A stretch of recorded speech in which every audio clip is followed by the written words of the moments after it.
Did That worked. that work? Yep, Yeah. perfect. All right, and let me, so the people can see I'm a real person. A real good looking person too. Well, I did shave for this event, so Oh, wow. yeah. When you're quarantined at home, there's no reason to shave, That's true. especially when your wife is quarantined currently, because there's really no reason to shave. That's so funny. Yeah. I kept wondering, this is probably worse than No Shave November. I actually carried No Shave November through March this year, but Who's counting, right? right. Joey, if you're ready, then I'll go ahead and mute everyone, and then everyone can unmute themselves if they've got questions along the way, and that'll hopefully cut down on any ancillary noise. Sounds good. I'm ready. All right.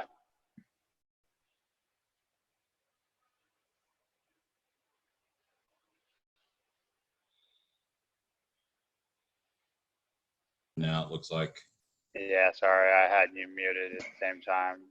Clearly didn't think through that very well. There we go. Here. Now you should be good. Is that good? Everybody can still hear me? Yeah.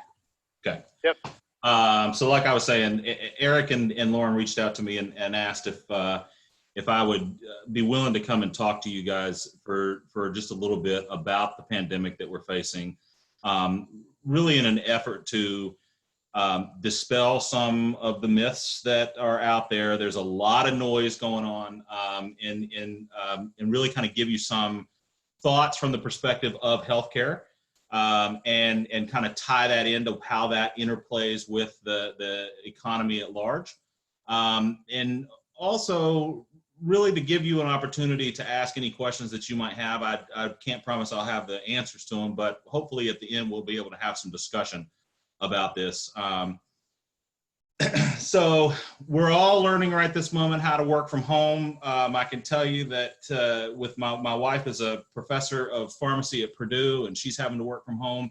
And interestingly, I think the tipping point for the country came from university presidents around the country as we approach spring break. So even though this crisis has been going on kind of in the background for some time, it's been on the news, but it reached this sort of this flashpoint for us when university campuses recognized that their students were going on spring break, were going to pick up the virus, and were going to bring it back to campus. And so suddenly you saw all of a sudden all these universities start saying, we're moving online, we're shutting down. And then suddenly there was really a kind of a domino effect from there, that schools started to do the same thing. They recognized the same warnings. And then you've got more of a national conversation that started to occur. And now you're seeing what you're seeing play out right this moment. So my wife and I are both trying to figure out in our own house how to both work from home simultaneously. So she's actually giving a lecture to students right this moment, and I'm in here. So I found a place in the house. This was the most aesthetically pleasing place that I could find. I will tell you that I painted the picture behind us. So if you like it, it is for sale. We can talk at the end about how much I'll charge for it. But I do want to, oftentimes when I give discussions and lectures, I try to make them upbeat and engaging and interesting and fun. And I'm going to be honest up front that what I just did is probably the bulk of the fun I'm going to have in the discussion, because it is a very serious situation that we're encountering right this moment. And so the tenor of the rest of my presentation, honestly, is going to be very serious. My objectives really is to kind of give you an overview of coronavirus, talk a little bit about how it spreads. A lot of this you've probably already seen in the news, but we're gonna, it can't hurt to talk about it as much as possible so that people understand that. And then really looking at what the risks are, how we can control it, and then some discussion around what the economic impact is going to be. So just a brief overview, kind of going back to high school biology class for you around viruses and what viruses do. So viruses essentially they're in this weird zone of whether they're considered true living organisms. So unlike a bacteria can replicate itself and can grow itself. A virus cannot. A virus relies on a host in order to spread itself, in order to make new viruses. And so essentially what a virus does is it has what they call RNA. Some have DNA, but most of them are RNA-based microbes, and they infect or invade your body. They attach to your cells. They inject their RNA into your cell, and then that causes this sort of scrambling of your DNA and reprogramming of the cell in order to tell the cell, you're going to now replicate us instead of yourself. And so then ultimately what happens is the cell bursts, the cell dies, but as it dies, it's sending out a bunch more virus to go and attack other cells. And so that's really kind of the basis of how a virus impacts us as animals. And your body is equipped with various defenses, which is, obviously known as your immune system, to try and combat those things. And your body actually your immune system does a really good job of learning as it goes along. And so we develop immunities to various illnesses. And when we get sick in the future from a similar illness, our body is able to respond much quicker. So you could actually come into contact with a virus that you've been exposed to in the past and still catch it and still get a little sick, but not as sick as you might have gotten before, because your body is quicker to recognize that. And that is what we know as our natural immunity or our acquired immunity over time. Unlike when you go get a vaccination, which is designed to kind of force your body to create an immunity. We'll talk a bit more about vaccines in a moment. But just to talk a little bit about this coronavirus. So the term coronavirus is not new. It's a type of virus. This particular virus has taken on the moniker coronavirus in the news because it was easier up front for people to identify with it. But there are many types of coronaviruses across history and even in existence today. Most of them will cause mild respiratory symptoms in people. This particular one causes more severe respiratory symptoms. It's called a coronavirus because of its shape. So if you go back to the opening page and you saw kind of the shape of the virus, and I'm sure you've seen some imagery that looks like that in the news, it looks like it's a crown or a corona, and so that's how it got its name, coronavirus. Like I said, there are many types, and they are mostly found in animals, not humans. But on occasion, there is one that jumps species into humans, and that's when we call it a novel virus. And novel literally means new. And the reason that it's problematic is because we have no natural immunity built up to the virus. And that is one of the key differences between the flu that we talk about every year and this new virus. It's one of the reasons that this is such a scary and difficult and constantly evolving situation, because we don't have any natural immunities built up to it.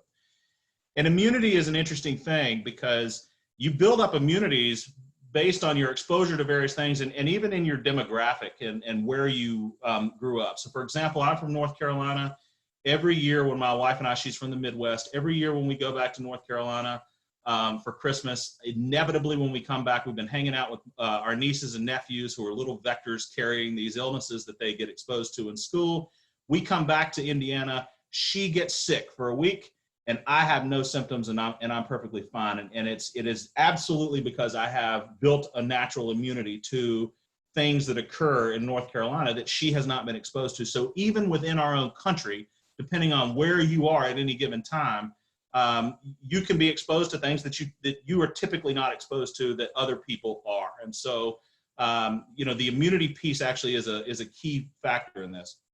But moving on around coronavirus, the next thing I want to cover is the actual name of it, which is SARS-CoV-2, and that literally stands for Severe Acute Respiratory Syndrome Coronavirus, and then 2, because it is the second of these types of viruses that have caused this type of an outbreak.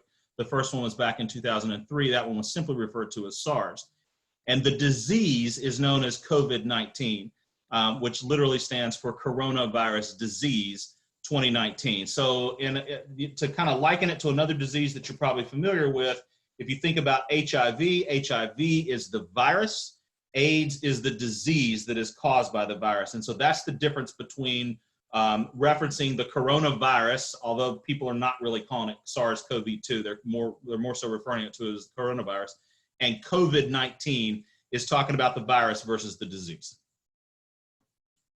So COVID-19, what is it and what's going on? It's a coronavirus that is being found in droplets from breathing. That is the mode of transmission that it's taking. And so that you can find yourself having exposure by inhaling or touching your face or anything in which you pick up those droplets. And so if you're not familiar with the droplets that come out when you breathe, pick up a glass and breathe on it, or your sunglasses or your eyeglasses, and you see the little bit of film that it leaves on there for a split second. Those water droplets are in your breath all the time. And so the virus is in those water droplets, and it's what we call an airborne disease. It is something that just walking by somebody who sneezes, you can get that onto your face. And once it's on your face, it then enters your body through your mouth or your nose, and then suddenly you have both the exposure and now possible infection. One of the scary things about this virus is that it can live on surfaces for days, and it depends on the type of surface. So I didn't put specifics in there. There are some reports that say that it lives on aluminum and metals for up to 4 to 5 days. And then there are other types of material that it can only live for a matter of hours. So I think trying to figure out whether or not it's a hard surface that it's going to live for days is irrelevant. You need to treat all surfaces as if it can carry the virus. And the way to really combat that is to disinfect and disinfect everywhere you're touching. And you're going to be shocked if you really are putting a conscious effort into that. You're going to be shocked at how many things you touch during the day. I mean, we're talking about your steering wheel, the button you push to start your car handle to get into the door. That's just 3 places every single time you get in and out of your car that you need to be thinking about. But it is important to recognize that the virus will transmit that way. And if you did not wash out your car or disinfect it, and you got out and you had been exposed, but you had not actually contracted it, you could get back into your car hours or even a day or 2 later, and the virus is still there, and you are now exposed again and could get infected. So it is important to recognize that when they're telling you to be conscious about disinfecting surfaces, that's a pretty serious recommendation. The incubation period is between 2 and 14 days before the onset of symptoms. And incubation literally means that the virus is living within you before you are symptomatic. This is actually probably one of the worst parts of this particular virus. The flu typically takes between 2 to 4 days before you become sick. This virus is taking between 2 and 14 days before you become sick, but you're still contagious the whole time. And so the ability to actually track where the virus is and where it's been is extremely difficult. It would require aggressive testing, on a level that we're definitely not doing in this country right now. We'll talk more about that in a few moments. But it also causes a false sense of security because I'm not sick. I don't feel like I have the virus. And so I'm out there spreading the virus potentially, or I'm out there interacting with other people who are potentially spreading the virus because they're not sick yet. And so that incubation period is actually one of the things that differentiates this virus and makes it that much more dangerous. There's been a lot of focus on the fact that it's, in comparison to the size of the world population or even the US population, I mean, it's a small group of people that currently have it. It's an even smaller group of people who have succumbed to it. But the fact is we don't really know because we haven't tested everybody to find out how many people are actually infected with the virus. And the risk is that over 2 to 14 days, you're out there infecting a bunch more people, and we will see a sudden surge that all of a sudden many more people are infected. And we'll look at some models of that in a moment, what it could look like. The illness that you'll experience, generally the symptoms are going to be cough, fever, shortness of breath, achiness, and more scary, respiratory distress. If you're having respiratory distress, then that is the symptom that should necessitate that you get in touch with your healthcare provider. I recommend you call your emergency department before you go to the emergency department to find out exactly where you should go. I do not think you should walk into the front door of the emergency room. I think that causes even more of a risk and panic in that emergency department. But if you are experiencing uncontrollable fever, so a fever over 101 degrees that you cannot get under control, that warrants you seeking medical attention. And then obviously if you're having respiratory distress, you should seek medical attention. If you're in one of the vulnerable populations, which I'll talk about in a moment too, you probably need to be in touch with your doctor as soon as you start seeing symptoms so that you can make sure that they're aware of it and figure out what your plan will be in the event that you do need to access the healthcare system. Because right now things are a little bit disconnected. And so where you think you may normally go, you might show up to the door and that place is closed right this moment because they've redeployed in other spaces, or they've closed out of precaution to stop people from spreading the disease. These symptoms are not all inclusive and they are not all guaranteed. So there are plenty of reported cases, confirmed cases of the coronavirus that have not resulted in one or more of those symptoms and they are still sick. And some folks have reported being asymptomatic the entire time.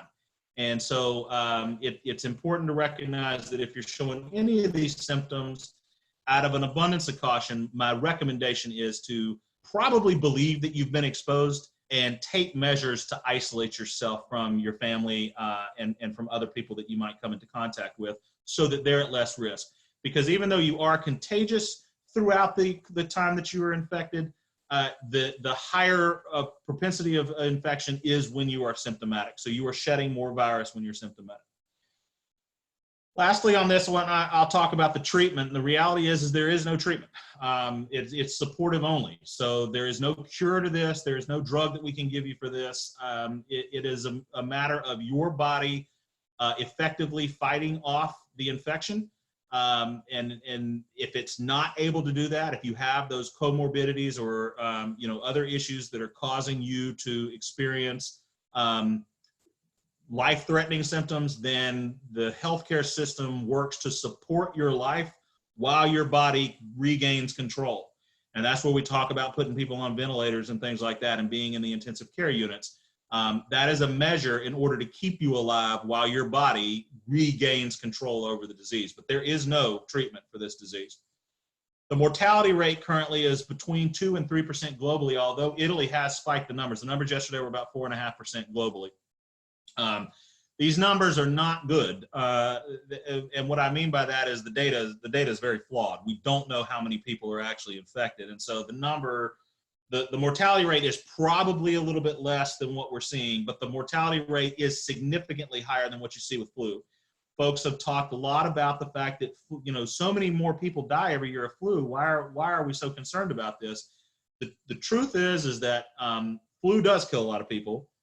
It's not true to say that we don't talk about the flu, because if you watch the news during flu season, every single night on the news, they're giving you updates on where flu is hitting and how bad it's getting. So that's selective memory, I think, for some folks. But the reality is that this disease is showing to be more contagious and have a higher mortality rate than the flu does. Currently, we're at about 1.3% in the United States. In Italy, they are at 9.5%.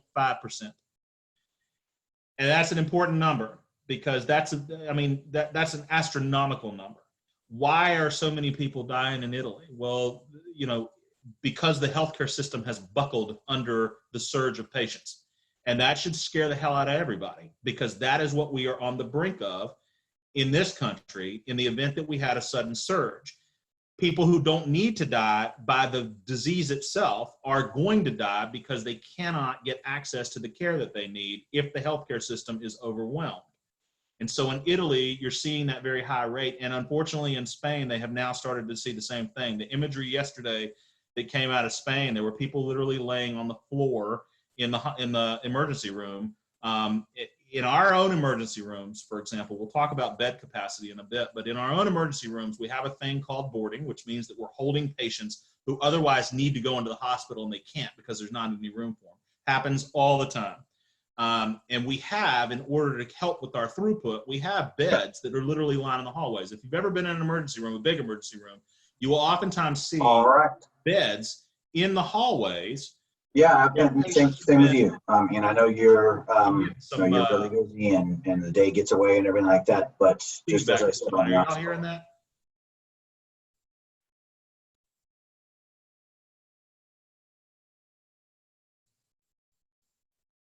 There we go. Am I back on? Okay. Sorry.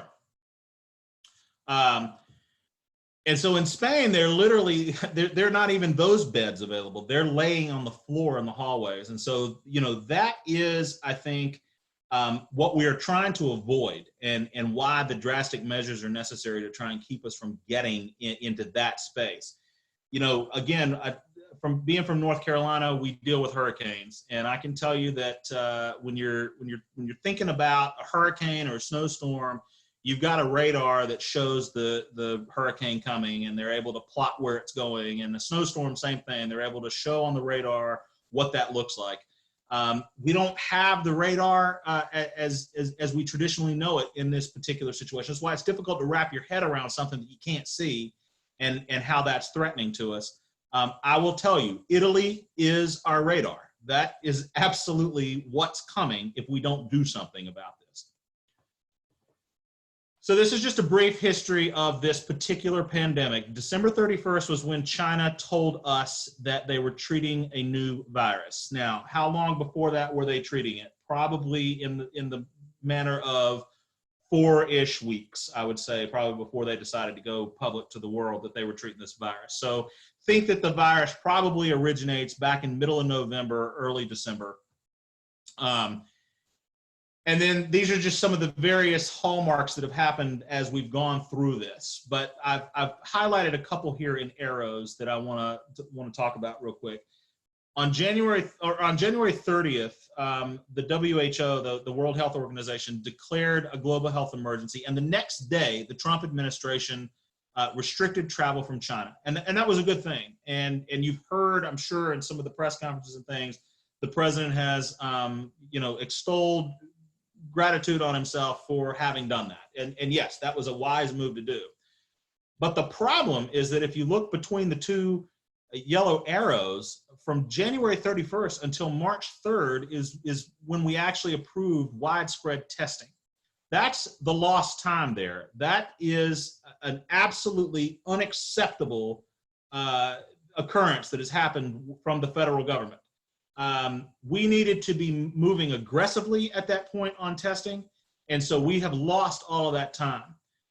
And so we are not in the same cycle that the Asian countries who have been able to get this under control, we're not under the same cycle that they are. So if you're looking at this from a total start to finish time for other countries, that's not what we can necessarily expect in this country, because we have lost a tremendous amount of time. And then the other thing with the blue arrows here is that the president declared a national emergency on March 13th. So on this date, he basically told the country that we are under a national emergency, and I believe he used the words "we're at war," which I think is accurate. On March 25th, which is not today but tomorrow, so at 11:59 p.m. tonight, the state of Indiana is going to implement the shelter-in-place order. Again, the gap in time that exists between these two things have been critical and missed opportunities for us to get this thing under control. Folks have not adhered to those advisories and to the guidelines, and for that reason, this thing continues to move out of control. So I just think it's important to recognize that we're still very much at the beginning of this situation. This disease is spread through what they call community spread. That simply means that people catch the disease and they don't know where they got it. It's in the community, and you can't really pinpoint exactly who gave it to you. That's different than your typical sexually transmitted infection, for example, where you probably can identify where the pathway of that infection took place. This one's more difficult to trace because it is community spread. And so it's spread person to person. And the guidelines are that you need to stay, 6 feet apart from people. If you're within 6 feet and people are coughing and sneezing or just breathing, that virus load is going to be in the air. And then obviously we've already talked about the contaminated surfaces. It's highly contagious, and it's experiencing an exponential spread. And so if you think of the exponential thread, think of it the same as compounding interest. in your bank account. It took 67 days for us to reach 100,000 cases worldwide. From that date that we hit 100,000 cases, it took 11 days to go from 100,000 to 200,000. Then it took 4 days for us to go from 200,000 to 300,000. And I think that was on March 20th that we hit the 300,000. We will hit 400,000 today. And so that will be now 2.5-ish to 3 days. So you can see how it is, the spread of this is exponential, and how suddenly you can have this way out of control. I talked about the fact that most of the shedding occurs during when you're having acute symptoms, and that it has a longer incubation period and obviously easier to spread than SARS was. So there are two pathways by which societies can deal with this. There's the authoritarian route, which is what you've seen in China, which is a forcible lockdown. That is obviously much easier achieved and accepted in a country such as China that's communist, because they're used to the government coming in with a heavy hand in doing those things. That's not as feasible in this country.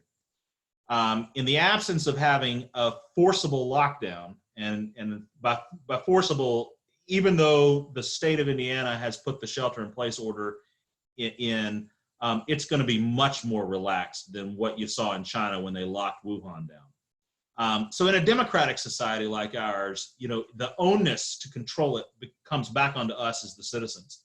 We're either going to do it or we're not going to do it.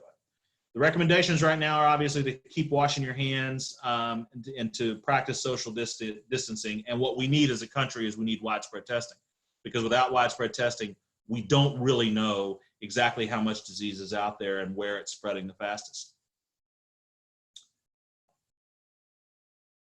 I bring us back to this slide just to introduce one more concept for you. Again, China told the world on December 31st, if we said that that China really started back in the middle of November, early December, on March 19th, China had its first day where it reported no new cases. Now, I don't necessarily trust China's numbers. They are not known for putting out true stories that make them look bad. But if we do trust their numbers, and even yesterday, I think they had like 71 new cases. So they are still experiencing cases, but at a much, much lower rate. But if we do believe that they have bent the curve now and that they're trending in a better direction or a downward slope on the disease, then you can see the timeline from early December through March 19th for the disease with aggressive authoritarian style controls put in place, the duration of the disease to work itself through the population.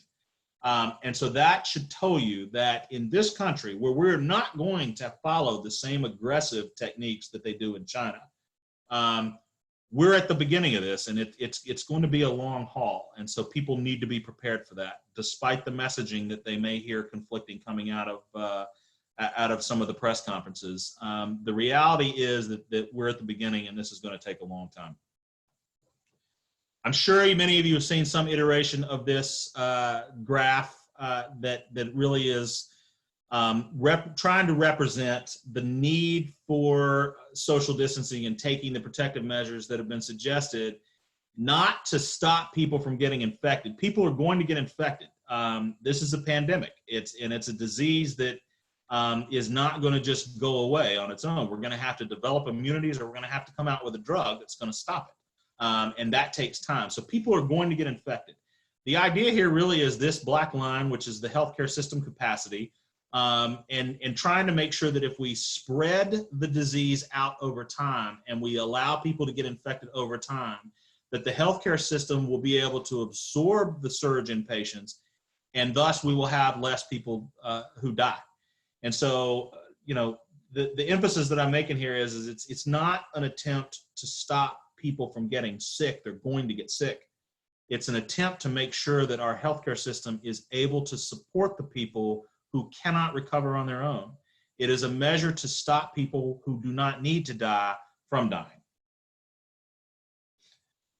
This is a severe modeling. And so this is basically an idea of this going unchecked. There are many models out here. This is just one that I picked, and I blended some of the data to try and make it a little bit more consistent across multiple models.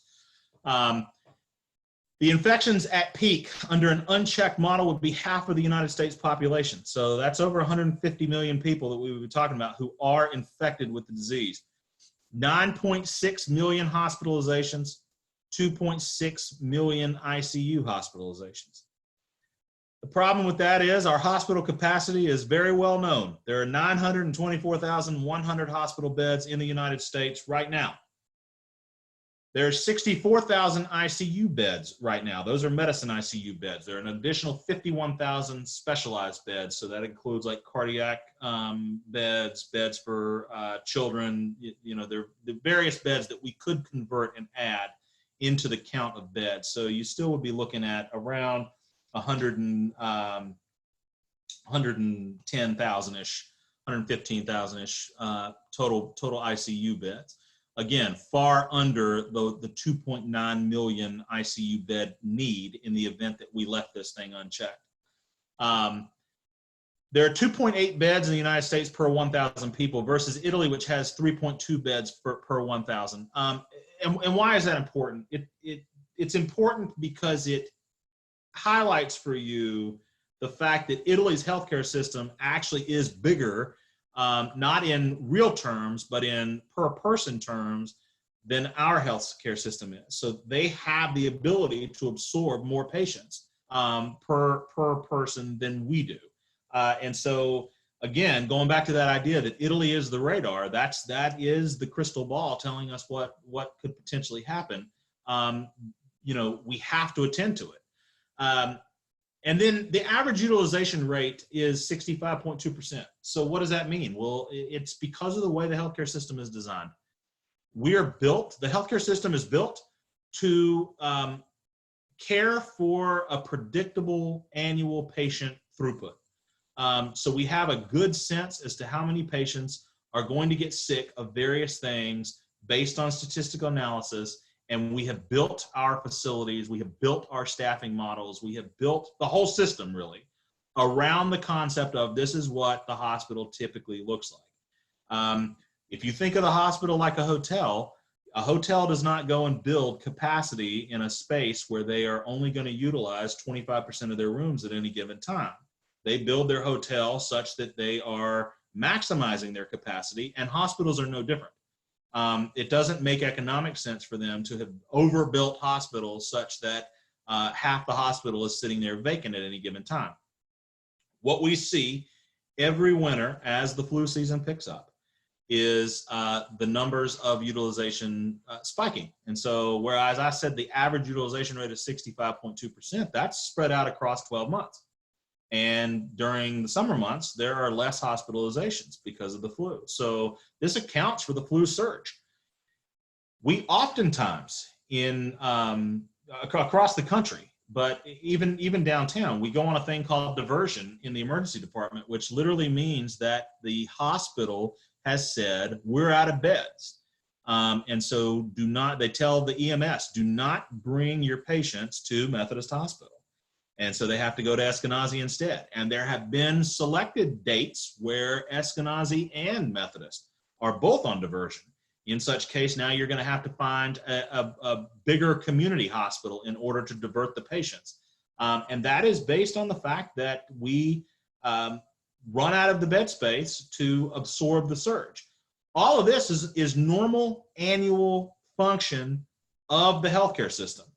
And folks, that's still going on. We are still having the normal function of the healthcare system in play while we're adding this pandemic on top of that.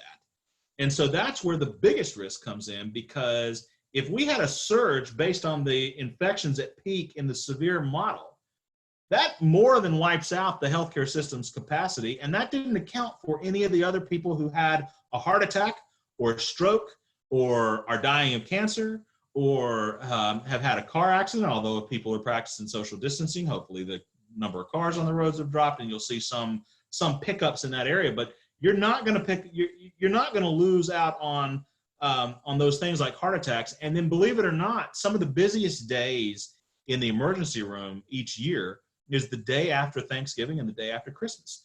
And the reason for that is because that's what we call the honey-do days.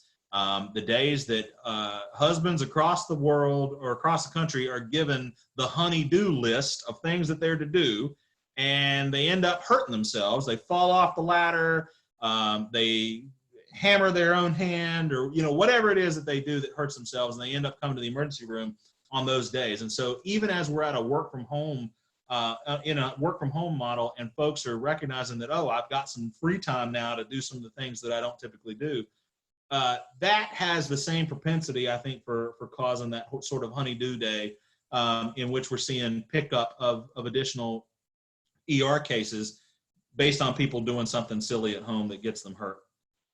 But back to the severe model, the mortality would be between 1 and 1.6 million deaths in this country, and that's a lot of people to die.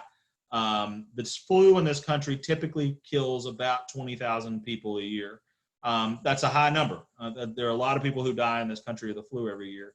But the unchecked model on this would result in 1 to 1.6 million deaths, which is huge and unnecessary. And that's one of the other things I think that I want to keep emphasizing, is that it's not necessary for these people to die if we do some things, make some of those hard choices, and work to stop the spread. The case for severe restrictions right now, and severe restrictions includes what the governor has announced that'll start at 11:59 tonight. It's designed to say, unless you're essential, you're not going out. And it feels very, very difficult, and that it doesn't feel good, but it's necessary. And the reality is that even in a moderate model where we have bent that curve, not really flattened it, but we bent that curve, we still could see 1 million hospitalizations to this disease and 200,000 in the ICU, and those numbers too exceed the capacity that the healthcare system has. The other reason for severe restrictions now is really honestly to get it over with. As I said before, we are going to cycle through this disease. It is too late to not cycle through it. The time to have stopped that would have been after putting travel restrictions on from China, immediately moving to a mandatory quarantine and testing model for anybody entering the country. That was the moment that this could have been stopped from widespread in this country. That didn't happen. And I'm not going to belabor hindsight in the discussion, but the fact is that because that didn't happen, the disease did get into the country. The disease is now spread throughout the country, and we are going to go through the process of this disease working its way through its cycle. And so if we make a unified and conscious effort now to severely restrict and draw down those infections and flatten that curve, then we're going to help get us over the hump faster. And if we do it that way, then, if we don't do it that way, then we're going to burn through the hospital equipment. So they've recently announced a lot of upping of the production of the masks and the PPEs that people need. We'll continue to burn through those at an exponential rate until we're through this. And so if we prolong that period that we're seeing the surge, then we'll burn through it that much more fast. So we won't even be able to keep up with the demand, with the expansion of manufacturing. You're going to see less adherence over time out of people. I mean, the longer we're stuck in our houses, the more likely we are to finally get defiant and say, you know what, I'm going on out. I'm tired of this, especially if you haven't personally been sick, because you're going to start to question whether or not the threat's as real as it actually is. We'll have more shocks to the market. I do believe that had we declared a national emergency back right after the World Health Organization declared a global health emergency, had we declared a national emergency right after that, we would have had a massive shock to the market, as we've seen. But hopefully from that point, the markets would have sensed direction and in a positive way, and we would have not seen the daily volatility that we've seen, where it feels like there is no floor right this moment. And so I do think that getting it out of the way will help us with the markets in the longer term instead of having such a trickle effect. Because what happens in 2 weeks when we're 2 weeks into this and we feel like, okay, well, we've reached the magical 15 days that the administration keeps talking about, and then suddenly there's a new surge. That's going to crash the markets again, because all of a sudden we're going to feel like we had failed and that, oh my gosh, it's back. The reality is it's here. It never went anywhere. We need to do the things we need to do now in order to get it to flatten that curve. You'll experience longer unemployment, and ultimately you'll have larger losses of life and treasure because it's gonna spread faster into more people. And again, the goal is to keep us within the capacity of our healthcare system to be able to fight it. I included this link down at the bottom here. It's actually an interesting page to visit because it's got these maps that I put on here, and it's got the ability to kind of heat the map up by scrolling across it with various data points and conditions. So it's just an interesting way to go and look at what could happen if you want to check that out on your own. So we're also going to face some very difficult care decisions. You know, the vulnerable population, as it's listed right this moment, is elderly people who are over the age of 60. They're in the vulnerable population. If you get from 60 to 70, it's a certain percentage, and then it jumps up even more dramatically from 70 to 80 and so on. So the older a person is, globally, it's showing that they're more susceptible to complications from this. If you have comorbidities, you know, people who have diabetes, hypertension, other illnesses, they also don't fare as well when they catch the illness. One of the things that's important to note is that you don't necessarily know whether you have a comorbidity. There are people who have autoimmune disorders and other issues underlying in their health right now that they're not aware of, and so they think they're healthy and they're actually not. And so the comorbidities actually is a big risk for people who don't realize it. And then in the United States, there has been a higher rate of incidence for the younger population, ages 20 to 44, and we don't know why. And so a lot of people have taken the idea that it's not going to hurt me if I'm in that age range. The reality is that we are seeing cases in the US right now where that is not true. And again, it's a fluid situation because it's such a new disease. We can't really tell you why that is. So the younger population needs to not believe that they're immune from being vulnerable to complications from the disease.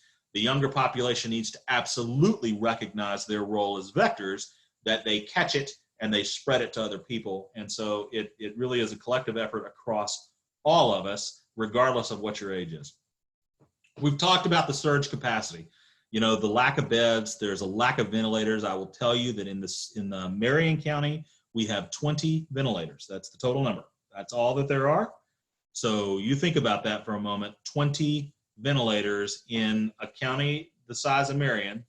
That's not a lot. That's not going to go very far in the event that we have the sudden surge that we've talked about in an unchecked model.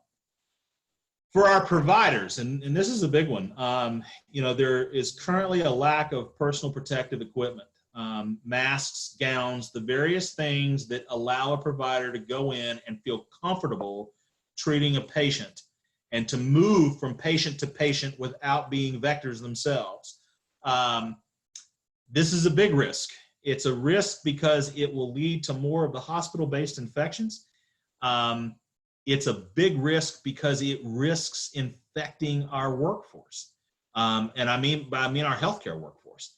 The fact is that as our providers are exposed with no protective equipment to the virus, they then get infected themselves. And even if they don't get you know, too sick to work, they're put on an automatic quarantine for 14 days simply because we can't take the risk. And so you're pulling those providers out of the workforce. And when you do that, you're diminishing the capacity of the healthcare system to treat the patients because there's not enough providers. You're also sending some pretty negative messages, I think, to our providers, especially some of the lower paid folks like the CNAs and even a lot of the nursing. These folks are putting their lives at risk, and they recognize that that's what they're doing.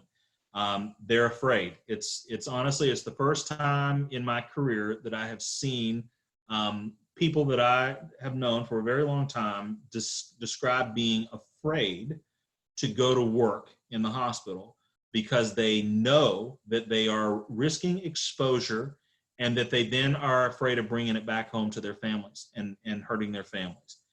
So they're afraid of that. The president has talked about this being a war, and so I think that I saw a very good analogy of this, that we're essentially sending the front line into war with no weapons. And there's a lot of truth to that.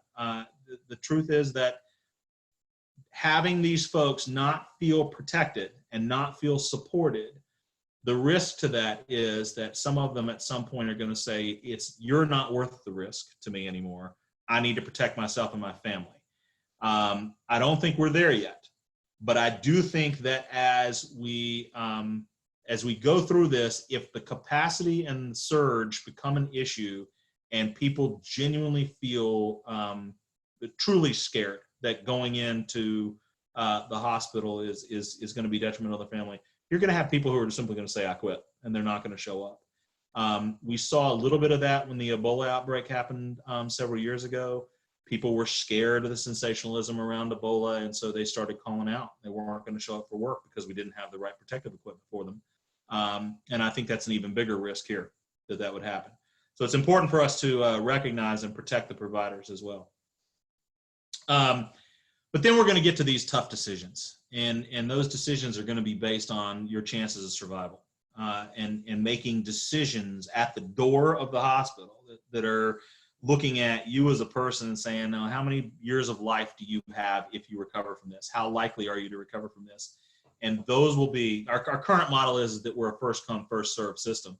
So if you show up to the emergency room, you're first in line, you begin the process of being treated. That decision paradigm won't exist. The decision paradigm then will be, we need to understand who you are as a patient. We need to understand where you are in your life and what's going on with you, what your comorbidities are, all those things. And we're going to put our efforts to people who are more likely to survive than we are to people who are more likely to die, or even if they do survive, they don't have much of a longevity afterwards. And so you're going to decide to send those people home. And when you send those people home, that is a decision to allow them to die. And that is absolutely happening in Italy right this moment. And it's a heartbreaking thing for both the healthcare system and for patients. And that's what we want to avoid that. Let's see, I think I'm frozen here. There we go. Okay, so how are we doing right now? We've had significant delays in federal action, as I've talked about. I don't think we're doing that great right this moment. There's been a lack of testing, which means that the data is poor. We don't really have a good handle on exactly how many people are infected and where those infections are spreading and that sort of thing. There's a lot of misinformation and conspiracy theories. I'm going to talk more about this in detail in a moment, but the reality is that we're in an interesting time already because of the way that people have, and social media is in many ways to blame for it, but people have rooted themselves into their school of thought, and they have become very willing to dismiss fact because it doesn't agree with their worldview on something. And it can be silly on some topics, but it's downright dangerous on this one, because people who believe that this disease was a hoax, or that it's an attempt by the Democrats against the president, or that it's not really a big threat, those people are wrong. That's not true. There's been rumor that China started this as a weaponized agent and sent it out. That is possible, although that is improbable.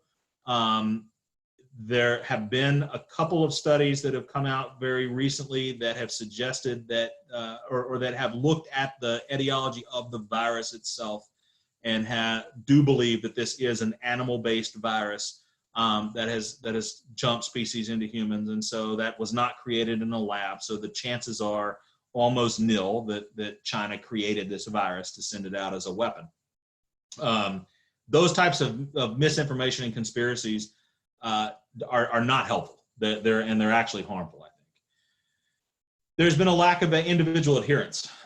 You've seen the imagery on television of the spring breakers down in Florida all hanging out on the beach. I find it actually ironic that the governor of the state of Florida yesterday issued a new statutory requirement for a quarantine for any person traveling into the state of Florida by plane from the hot zones like New York or Washington or California.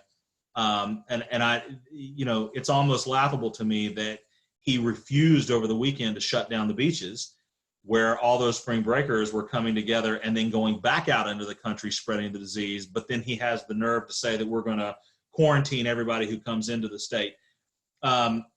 I don't disagree with quarantining everybody who comes into the state. I get the need to want to protect the state, but I found it to be absolutely ignorant to allow people to continue to do the things that they were doing on the beaches and then let them leave the state to go to other places. So there's been a lack of individual adherence, and the longer that occurs, the longer we're going to be in this situation. And then there's the social distancing conundrum. So why is there a lack of adherence? And I think that this is because we are, as a country, designed around interaction.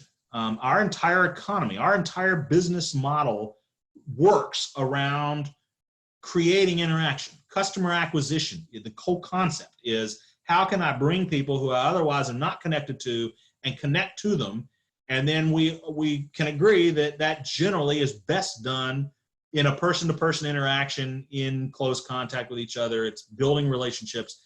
And all of our, or I should say most of our economic sectors are designed around that concept. And so it is at absolute odds. The public health crisis and the call for social distancing is at absolute odds with us as a country and the way that we function daily. It is also at odds with us as human beings, because we are social creatures by nature. The whole reason we have societies is because human beings evolved to be very social with each other and to have social interactions. And so this is calling on us to go against some of our innate basic human behaviors in order to function differently. And so I get that those things are opposed to one another. We have to recognize that the need for addressing the public health crisis has to be put front and center over some of those other things that we typically do with our lives. And so to that end, the states are now stepping in and stepping up, and several of them have implemented much more restrictive situations on their citizens in order to force that social distancing concept. The truth is, the only way to do it is to not give you a place to go. Now, it's not going to be like the movie Outbreak, where the military sets up a quarantine zone. That doesn't mean that wouldn't happen if you had a particularly hot zone somewhere. The way that we're going to address this as a country is we're going to shut down businesses. We're going to patrol where you're going for social gatherings like parks and things like that, and we're going to mandate those areas so that you really don't have a place to go and convene like that. But people are not going to come bang on your door because you're having some guests over, and so people will continue to violate that order. Again, that's the social responsibility we have in a democratic society, the onus that we have to take as individuals to say, I'm going to adhere to this, even though the government is not posting a police officer at the end of my driveway in order to stop people from coming. That doesn't mean that they won't come if you're having a party and your neighbors call you on it. So they could, and they would. I've heard state governors say that they will do that. But for the most part, this is going to require not government intervention. It's going to require people to decide to do the right thing. This is the thing where we're failing at the most, in my opinion, and it really is in the testing. I mean, look, the United States, this is where we were on March 19th. This is where South Korea is. The United States had its first case one day after South Korea had its first case. So it is not excusable to me that we have not gotten widespread testing available for people so that we know where we are in this in the state of this disease. And so that to me is the biggest failure that we've had in this country thus far. That and individuals not adhering to the guidance. So we absolutely need to get the testing ramped up. We'll talk real quick about a few myths, debunk them. The first one that I'm going to address really is the concept of the China virus.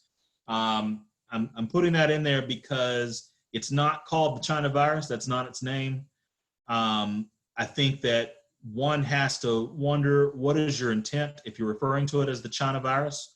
We all know it originated from China, so it doesn't require using pejoratives when you're referring to this virus that are designed, in my opinion, to assign blame to a demographic of people, and thus leads to other biases and targeting and things like that that are just not necessary. So I make a point to say that it's not the China virus because that's not what it's called. If that's what you're calling it, then I have to wonder why you're calling it that. And I don't believe it's because the disease came from China. I think it's because you've got other intentions there. So please refer to it as COVID-19 or SARS-CoV-2 or the coronavirus. Any of those work, but I don't see the need to assign it China virus. Further, another rumor that I heard was that if you eat Chinese food, then you can catch the disease. There's nothing to suggest that would happen. Eating Chinese food is no different than eating any other food. And in fact, the CDC says that they don't think that there's any risk to the food that you would eat. Although certainly if it's cooked, if it is cold, you certainly need to wash it off like you normally would. So if you're eating an apple, for example, make sure that you wash it because the virus could live on the surface of the apple. And you should wipe down, like if you get takeout from someplace, it's best to use a disinfectant wipe and wipe down the outside of the containers that you've been giving your food in. But there's not a risk to eating food from restaurants. The risk to restaurants is eating food in the restaurant where everybody is not in social distancing. The flu is worse. That's another myth. No, the flu is not worse. The flu has killed more people. The flu's been around a lot longer. This is a new disease. All indications right this second is that the mortality rate, the prevalence of this disease, its ability to spread, it will be worse than the flu. And so it's not true to say the flu is worse. And that is being said in a measure to dismiss the importance of this disease and the risk of this disease. And that's why it's important for us to debunk that myth, because anything that people are saying in order to mitigate the need for attention to this, that is problematic. There's the rumor that the virus will die in the spring temperatures. The truth is we don't know. We'll find out. We can hope that the virus will start to wane once the spring hits. But just because the temperature spikes in the coming weeks and it feels really nice outside and you're asymptomatic, that does not mean we're out of the woods, and that simply because spring has arrived, the virus is going to go away. Another one is that antibacterial is not effective. Antibacterial is effective as long as it's 70% alcohol. It should still kill the virus. So if you look on the back of your antibacterial soaps and things, it'll tell you how much alcohol by volume is in there. Another one that's interesting is that gargling bleach or salt water, et cetera, will help protect you because the virus lives in the back of your throat for the first few days. That is not true. And in fact, gargling bleach could cause you some pretty significant harm because it is a corrosive agent. So I don't recommend gargling bleach for any reason. Cats and dogs can spread the virus. This one's actually an interesting one. So the short answer is no, cats and dogs don't spread the virus. They're not infected by the virus. They cannot infect you with the virus. However, a pet who has been pet by somebody or sneezed onto by somebody who has the virus could foreseeably live on the surface of your pet, and then you pet the pet and touch your face. It's plausible that you could transmit the virus that way. So I don't recommend taking your pet to the dog park. I would recommend that you treat your entire family, pets included, under the guidelines of this social isolation and social distancing idea, just to make sure. But no, you should not go drop your pet off at the shelter. That was the story that I had seen, that people were dropping their pets off at the shelter because they were afraid that they could catch the virus from the pet. That's not true. Young people and babies are not at risk. We've already talked about that. They absolutely are, and so that should not be something that people believe. Ibuprofen makes the virus 10 times more deadly. I actually got this one yesterday, given to us from a friend of a friend of a friend who got it from a nurse. So it's even in the healthcare industry that people are making some claims that are just not true. There is no evidence to support that ibuprofen has any impact with the virus, to be honest with you. It certainly is not one that makes the virus 10 times more deadly. That being said, there have been some reported cases where they believe that ibuprofen had something to do with a worst case for people. And so in the event that you can take acetaminophen or Tylenol instead of ibuprofen, if you're sick with this, I would recommend doing that just to be on the safe side.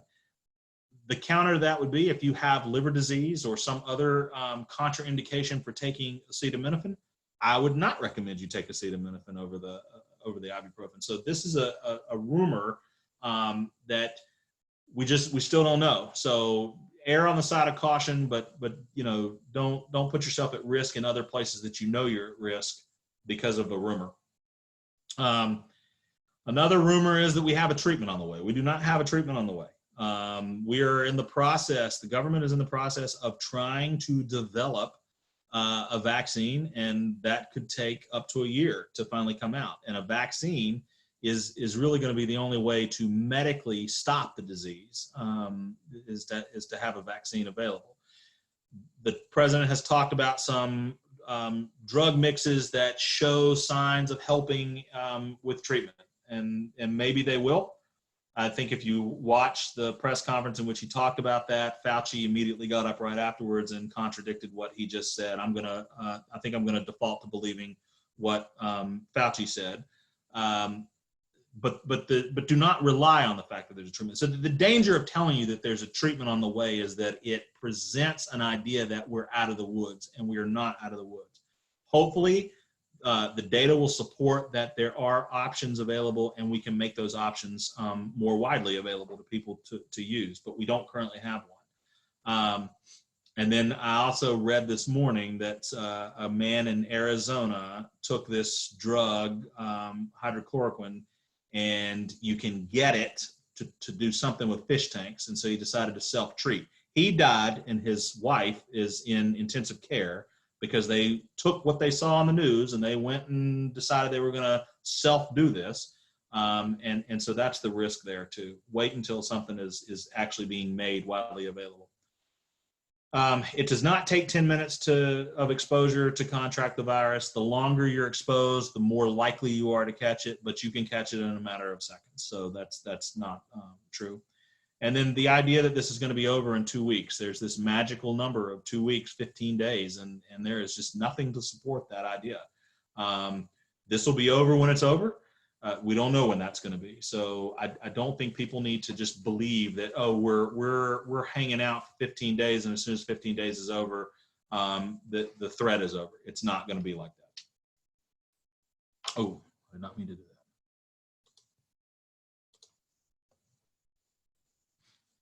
The long-term impact, the macroeconomic, there's been $8 trillion in market value lost as of yesterday.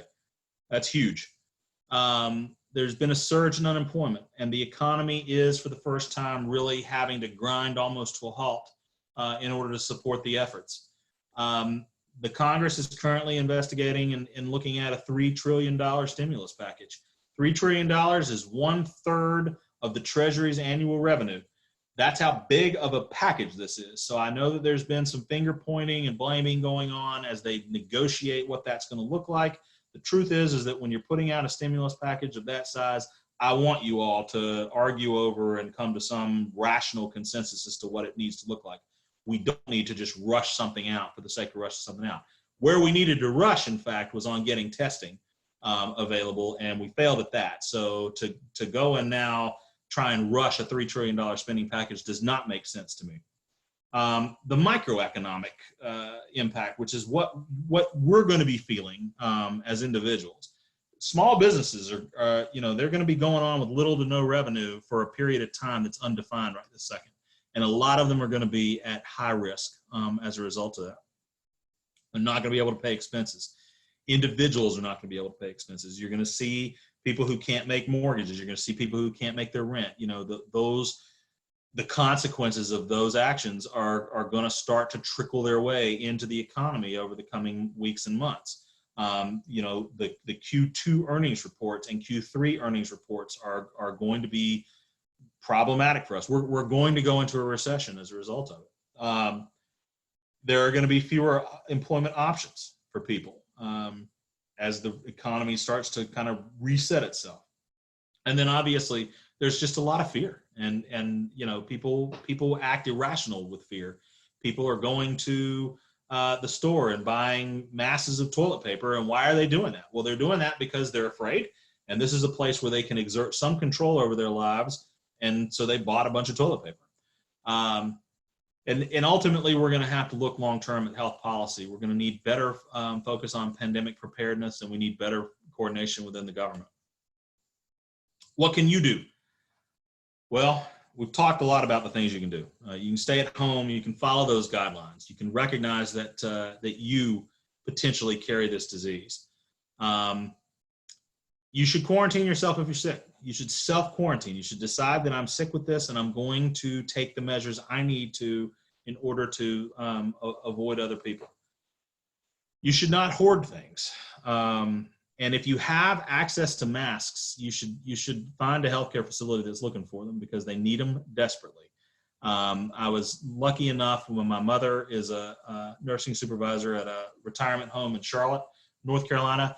I called my father-in-law who, he has all manner of equipment stuff. And I asked him, do you have masks? And he happened to have 2 masks.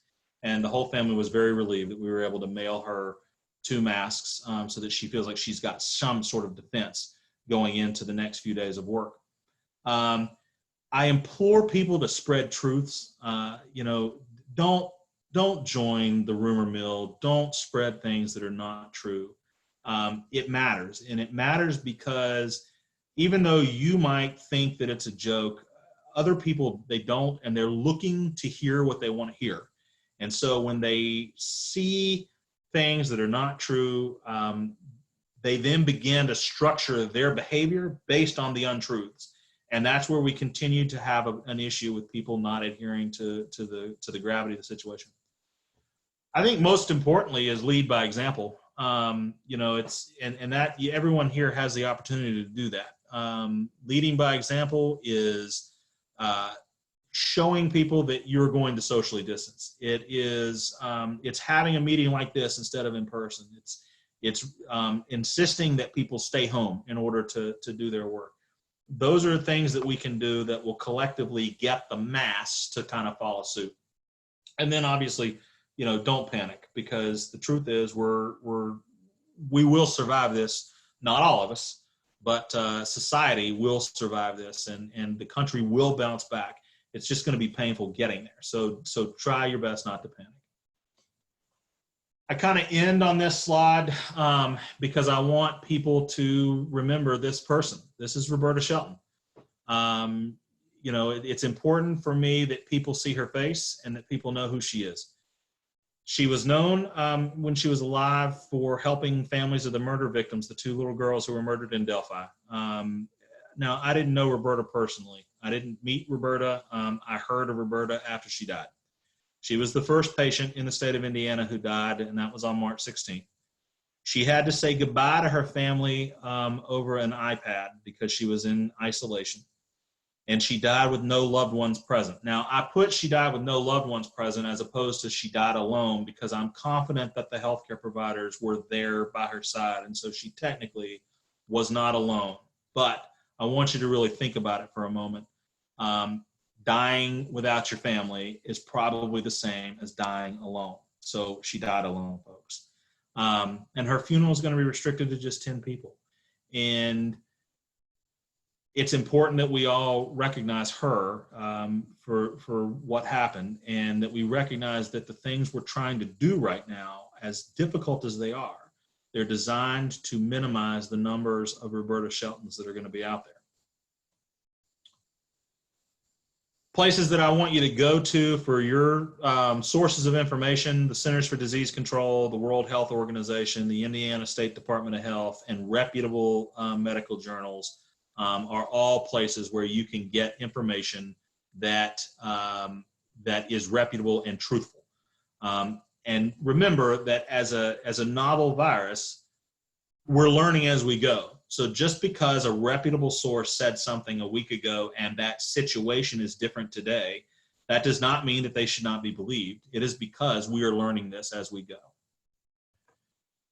And with that, that concludes the presentation, and we can have any discussion that Eric wants to have.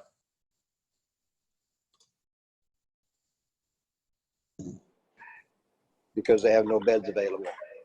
He said, what we need to shoot for is a curve more like that, where we have a peak somewhere. Whoever's talking was muted for the beginning of that. So I didn't hear the first part of what you were saying.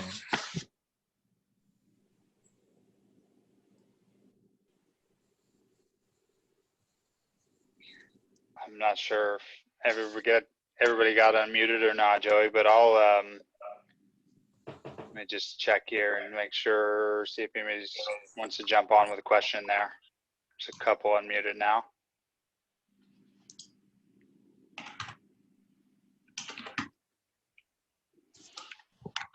Joey, I guess I have a question that you and I had talked about the other day, which was you kind of touched on it earlier in the presentation too, which was that this is a very common occurrence as far as being somewhat under-resourced at the hospital level. Why do you think that is? I think that, well, there's two parts to that. The idea of being under-resourced as a matter of capacity is, again, it's think about the hotel model. We build our hospitals to what we do build ahead for projections, but it doesn't make economic sense when you're constructing a hospital and you're hiring staff. It doesn't make economic sense for you to anticipate the type of threat that we're facing today. And so we build these facilities and the workflows based on the predictable models that we see day in and day out, so that we are running fairly efficient, utilized facilities. And so the capacity question, and it happens every year when there's a bad flu season, that we run out of space because of the fact that the hospitals just weren't built to accommodate a sudden surge. Those hospital surges that you see during flu season, they last for a day, sometimes a matter of hours. We'll go on diversion for a matter of hours, or they may last a day, or in a particularly bad, you might have a couple of days where there's some run out. But it's isolated. It's very localized, and so you're able to do the diversion in which, instead of sending them to Methodist, I'm going to send them to Eskenazi, or instead of Eskenazi, I'm going to send them to Methodist. And then in the event that both of those hospitals are really at capacity, I still can go send them to West, or to Community, or to St. V's. And so you have those options. The risk here is that the type of sudden surge that we would be discussing, and the need for ICU capacity, not just hospital beds, would be so sudden and so large and so widespread that we wouldn't have a place to send them, which is why you are literally seeing tents being erected right this second, mobile hospital tents in American cities right now. That's unprecedented. And that's happening right now. And so there's that. And then the other part to the question about being under-resourced, the idea of not having the protective equipment that is generally available, which is the other resource that we're severely lacking, you know, people are nervous, and so they're utilizing it at a higher rate. I believe that I saw there was a hospital, and I forget which one it was, but that announced yesterday that they were going through 40,000 masks a day versus a typical 4,000 masks a day. So that just shows you that, you know, people are putting them on every time they're encountering anybody. The other things that happened is individuals started hoarding them, so people started ordering them. People started going to the hospitals and taking them. So remember, the simplest masks were available at the entrance to the hospital door for you during flu season to put on your face as soon as you walked in the hospital. That's how readily available those resources were. Now that they're scarce, you know, we find ourselves in, I think, a situation where it becomes kind of cyclical, almost the way that the toilet paper ran out. As soon as people heard the toilet paper was running out, everybody went out to go get their toilet paper. And the same thing has happened with a lot of the sort of disposable equipment for the hospital. But the capacity issue for as far as beds is just because of the way that we construct resources in this country is based on workflows that are predictable. And this is not predicted. I have a lot more questions, but I'll let anybody else unmute themselves that's got anything that pops up. And then we're gonna post onto the internal page on Facebook as well. I think that's one of the questions I wondered, Joey, was I almost hear this as everyone will be exposed to it. It's not a matter of if, but when, and maybe I'm hearing it a little wrong. The main goal, though, is minimizing the strain and the burden that gets suddenly placed on the healthcare system. Yeah, I think that that's accurate. I do think that people are, for the most part, are probably going to experience exposure at some point. And so the goal is really to slow that spread so that the healthcare system can absorb the additional patient load that we see day in and day out. And, you know, that's the whole concept behind the bending of the curve. I mean, that captures it in exactly what it means. I was on a call yesterday, and there was an agent in another market who was with Keller Williams as well, and had been a confirmed case, and you had sworn it was like a scarlet letter or something, some sort of burden to bear. It was like, it is interesting how it's almost become a social stigma, and yet everyone for the most part will be exposed or has been.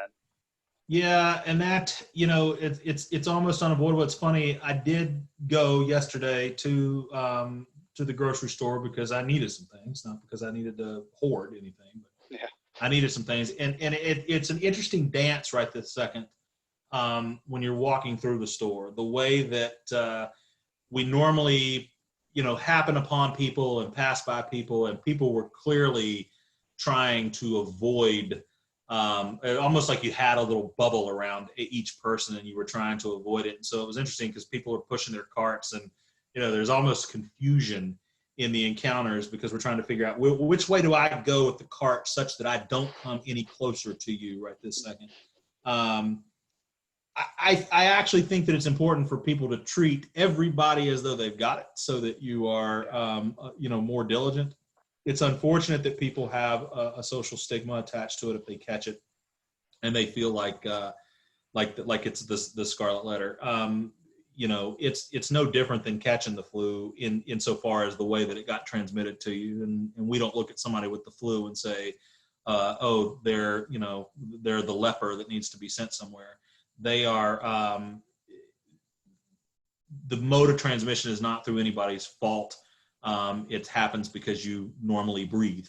But I also do think that it's still important at this stage for us to be extra diligent and recognize that someone who clearly has the virus or is experiencing the disease itself, that they're a risk. And so you need to do what you can they need to do what they can to stop the spread, and you need to do what you can to stop the spread.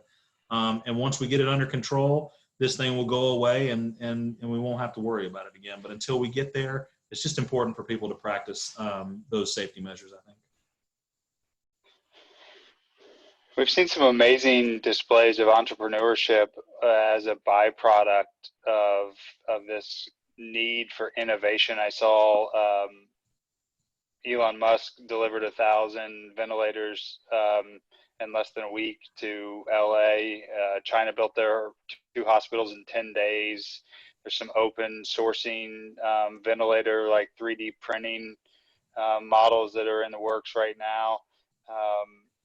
What do you think this looks like the next time that this takes place? Because like Bill Gates and some others who study pandemics like this have said that this will likely be a growing concern for the remainder of our lifetimes. What does it look like the next time around, do you think? You know, I think that first off, we have to have a pandemic task force that's fully funded and, you know, is working the same as we fund the CIA or other national security agencies. We've got to recognize that global health crises are national emergencies or national risks, and so we have to have those players in full function, constantly working to address these types of concerns. And so they do that through developing action plans. That's been one of the big problems, is that there's been so much misinformation and so many changes on the fly to what we're supposed to be doing because there's been no cohesive plan. And that is a direct result of not having a team already that functions in this space. To name Mike Pence over the task force did not make any sense. That was an information flow control that was put in place so that they could control the message that was getting out. But it was not because Mike Pence had any experience leading an effort like this. And so you have to have people who are professionals in that space that is what they're focused on. And we have to recognize that it's important to fund it, even if it never happens again. We need to fund it. The other thing is the CDC has 700 open vacancies that have gone unfilled. You know, we have to fill the vacancies. That's 700 brains and hands that are not on this problem that should be. And so that, you know, we have to recognize that putting funding towards the National Institutes of Health is of critical importance, not just to deal with things like cancer, which oftentimes, because of the prevalence of cancer and because everybody knows somebody with cancer, you know, you're able to generate a lot of public support for it. But the idea of a pandemic, what's the first thing you always think when the word pandemic is mentioned? I think you automatically take your brain to Asia, or you take your brain to Africa. You think of one of those two places, that's where the threat is, that's what we're talking about, and so it doesn't matter to me as an American. And that's a problematic way of looking at things, and so we're gonna have to correct that. I think that lessons learned, we have to be much faster in getting testing available for something like this in the future. We have to be much faster in regulating the influx of people from abroad into the country. It was fascinating to me that any direct flights from Italy into the United States were going through a screening process, but any flights that originated in Italy and routed through another country, for some reason, weren't being looked at. And I'm like, that makes no sense at all. And that is, you know, for lack of a better term, that's piss poor leadership in figuring out what a plan needs to look like in order to address the concerns. I think as a people, the biggest risk that we're going to face for the next time is that we actually succeed in flattening the curve, and that people look at it the same way they do whenever the hurricane misses, and they boarded up their house and they evacuated their house and they returned home, and it desensitizes them to the next one. You know, that's a problematic way of looking at things too. And so that's another one of the things that we'll have to address in the future. I do think that the moves to lessen restrictions on the way that healthcare is delivered in a crisis like this, the sooner you do that, the better, so that you could use some of those innovative measures that you talked about. The thing is that if I had an N95 mask that I bought at a paint store, which is just as effective and pretty much the same thing as the N95 mask that I get through the healthcare vendor, you weren't allowed to use it until he declared the national emergency, because it wasn't hospital grade, even though it would work. And so it's those types of barriers that exist for good reason, but we need to be more thoughtful about it in the early stages of something like this, to say, we're going to pull those factors out immediately so that we can begin to flood the stockpiles so that they're not at risk of dwindling. And I also think that when you're thinking about innovations and the types of things that people can do in this, out of any need, they're entrepreneurs and inventors and those types of people. They tend to flourish in those situations, and so who knows what new tools we'll develop out of this in order to combat a next round of something like this. It'll be interesting to see, but the threat's not going to go away. It will happen again, and it will not necessarily happen like this. When H1N1 came to the United States, it was a big threat. It did not spread nearly as fast as this disease because it wasn't as virulent as this disease is. It was not able to spread as fast as this disease. So we're seeing a unique situation with this disease. It may be another 100 years before another one like this comes to this country. Or it could be next year that one comes to this country. We don't know. So we need to do what we can to be prepared for it. Obviously, you have a unique perspective, Joey, that you've been in healthcare for 15 years, but on the and obviously Jamie has the pharmacy background, and yet you also have the business background from a healthcare perspective. So really a kind of three-pronged approach of understanding at a much better level than I do. What does this look like economically, as far as, if you realizing that none of us have a crystal ball here, if you were to say a time frame on when something like this may have long lasting ramifications economically, what kind of time frame would that be, you think? We're going to go into recession. We're already in recession. Generally, recessions, you look retrospectively and you say, okay, that's when a recession started. Several quarters after it started. This is a unique situation in that we're able to recognize in real time that, yes, we are in a recession. I mean, the unemployment numbers are staggering right this second. And obviously what's happened on Wall Street is staggering right this second. So we're going to go through the pains of a recession. If we take drastic measure now, and we are able to flatten the curve, and we're able to keep control over the spread, then we will bounce back better than if we do something foolish, like at the 15-day mark, tell everybody, well, we've hit 15 days, so back to business as usual. What will happen if you do that is that you're going to see a resurgence of the disease, and you'll see these waves. And so we'll go, and that will put us back to square one, essentially, because we're not going to build new hospitals the way that China went and built those hospitals. That's not going to happen. And so I think that becomes, a risk that if we don't do it right now, then there is no crystal ball as to how long this thing plays out economically. If we're able to get control of it, and the economy will bounce back, it's going to be slow going, but people are going to go back out and do the things that they were doing before. So the restaurants will come back. The small businesses will come back. The housing market will come back. I think that the biggest risk right this second is what was the downturn tolerance for any given small business. Your personal situation as a small business or as an individual how buffered am I against these types of situations?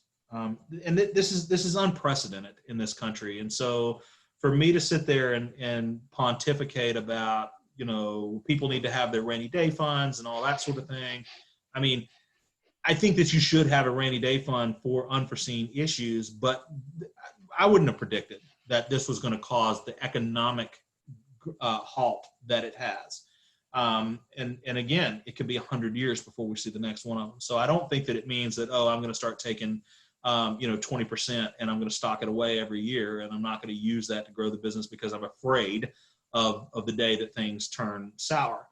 So, but what you're going to see is those who are able to accept and tolerate expense and debt load more than others are the ones that will emerge on the back end of this. And the ones that aren't, the longer that it plays out, the more risk they're going to be at shuttering. I've got a buddy who opened a restaurant in Asheville, North Carolina, just under a year ago. And I was talking to him on Sunday, and he was telling me it's not good. I'm trying to figure out what my debt tolerance is going to be and what my date is that I am no longer going to reopen. Those are scary things. And they are an unfortunate consequence of this. And there's how long it plays out is going to determine how much of that we see. So it's not easy to say, in specific, in terms of like figuring out how long it'll be. I can't really say. Do I think that we will bounce back? Do I think this is the end of our society or the end of our economy? No, I do not. I think that we have a history of bouncing back, and we will. This disease, unlike some of the much more deadly diseases that exist, does have a pretty high recovery rate, and especially in the broader workforce, it has a high recovery rate. And so from that perspective, as callous as that may sound, even if we do go full-blown pandemic or full-blown infection across the country,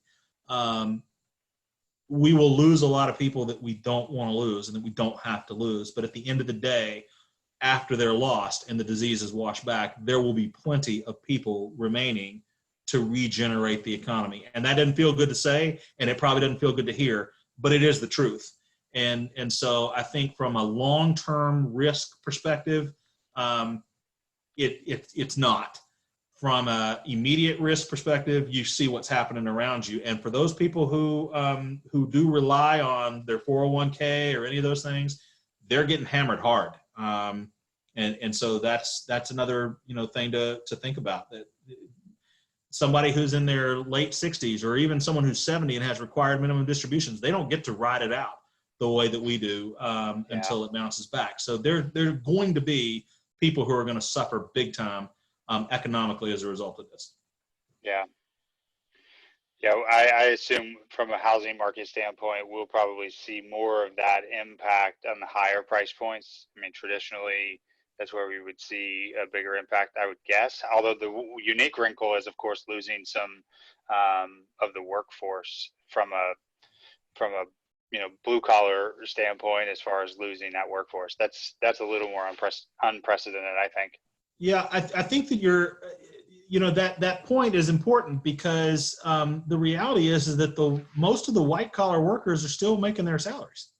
Yeah, they're working from home and they're still making their money. And so it is the blue collar workforce that's going to pay the economic price up front the hardest. And so I don't know that that's gonna impact the higher price point of the housing market as much as it would impact people who can't make rent, people who are going to enter as first-time home buyers who are not now, or they're going to be delayed by a period of time. I think that you'll see some of that too. So, that's the group to watch out for. We'll see what the economic stimulus package that they end up passing actually includes. I'm not a fan of bailouts. I remember exactly what the banking CEOs did in 2009 after they were given all the taxpayer dollars. They paid out $20 million bonuses to people. Yeah. And I remember exactly after the passing of the Tax Reform Act in 2018, I remember what the big corporations did then too. They did stock buybacks instead of doing what was promised, which was that's going to enable more hiring and all this other stuff. So I'm not a huge fan of that. I actually think that big corporations should need to borrow the money. The interest rates are dirt cheap right now. They need to collateralize their assets, and they should have to borrow the same way normal Americans would have to borrow. But that's probably not what's going to happen. There probably is going to be a massive bailout to prop those companies up. The place where we desperately are going to need some help, really, I think, is with the blue collar workforce. Those people are going to need some help in order to survive. Yeah. Last question, unless, as you know, I could talk for hours and hours with you. The last question I have, and I heard this yesterday from one of our Keller Williams regional owners. The people on the call or that will listen on Facebook will know the name, but Althea Osborne, who was like the second or third Keller Williams, I'll call it hire of all time. Her son was on a call yesterday, and one of the things that he said, Althea is 86 years old, and so obviously that makes her at risk. And there are 300 cases in Austin, Texas right now, I guess, that are confirmed. He said that their plan was to take her outside if for some reason she had, been exposed and confirmed to be the case, and health was declining. Their plan was to take her outside of Austin, Texas, to smaller cities where there was less of a tasking on the healthcare system there, in order to get her more focused one-on-one attention in healthcare. Is that something, based on what you know about the healthcare system, that if, God forbid, someone on this call had that same event happen, you would recommend? It's I could say I recommend it today, and that may be completely different in a week. Yeah. That is an option that would exist for people depending on what's going on the ground. I mean, the state of Florida, the governor, the state of Florida, putting that quarantine in on people coming in by air from various cities. He was very pointed in what he said about that. He said, "You're not going to escape your lockdown in your state and come running to our state." So he was mindful of the idea of people doing similar to what you're suggesting, which is leave your locale. So at the time that you're talking about doing that sort of thing, what are those restrictions? What do they look like? Are we in a state where, your attempt to leave, you get stopped by law enforcement because you're not able to do it? I don't know. We're not there right now. And we're not in a place right now where the healthcare system cannot absorb a patient today. So, we're not at capacity at this point. The last I had heard a week ago is we were running around 85% bed capacity in downtown. So the 15% of the beds are open there in Indianapolis. So you still have the option right this second to go to your main primary hospital. But I think that any individual that faces this is going to have to be thoughtful about what steps you want to take, as a result. If you feel like you need healthcare, then you need to get the healthcare where you can get it. And so you need to try and find that. It's also important to recognize, I think I mentioned this to you last week, Eric, when we were chatting about it,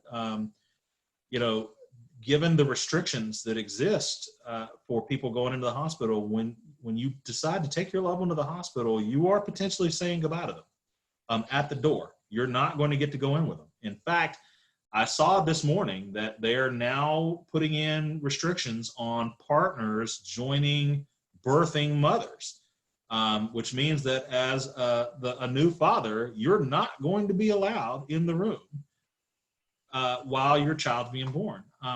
That sucks. But that is probably the right thing to do. And so if you encounter this situation, I think the first thing to do is to think about the risk that you have as an individual, or whoever the individual is. And then if you fall into the category of people who are in that vulnerable population, you need to reach out to your care provider such that you establish some communication with them about what they recommend you do first, and start that dialogue so that you're on the radar. And then I think you need to initially plan that we're going to treat this at home by getting bed rest, by isolating, and drinking lots of fluids and taking Tylenol in order to draw your temperature down, and really hope that your own body fights this off and you recover without any issues. But if things do progress and get worse and you're going to have to go into the healthcare system, then you need to be thoughtful about what your plan is for that. And honestly, Jamie and I had a conversation 2 days before she got sick, in which we discussed each other's desire for how this would be handled if either of us got sick from it. And so those are always tough conversations to have. It's the same thing as talking about your funeral plans or what to do in the event that you die. The reality is it's going to happen that you're going to die, and so you need to have that conversation. I'm not saying that you're going to get COVID-19, but I am saying that it's a pretty significant risk. And so you might as well have those conversations with your loved ones about, here's the plan in the event that I get sick. And this is these are the steps I want you to take. In the absence of that plan, I can tell you that, Jamie's mom was sending me testing sites in Indiana, places where she wanted me to take Jamie to go get a test. And we were like, we're not going to do that. There's no reason to do that. There's no treatment in the event that we do. And there's no reason to burden sick Jamie with driving to a testing site, risking exposing other people. And so that was a personal decision. But again, we had already discussed it and figured out that's what we wanted to do. If you haven't discussed it, then you're much more likely to take the advice of someone over text and jump in the car and go run and do it. And to what end? To what sense did that make? Yeah. And so it is important, I think, to really think about it and plan ahead. I guess I said that would be my last one, but my last one actually is, how is she doing? Oh, much better. Good. She, within 48 hours, no fever. And, she's, like I said, she's teaching classes online today for Purdue students. So fully recovered.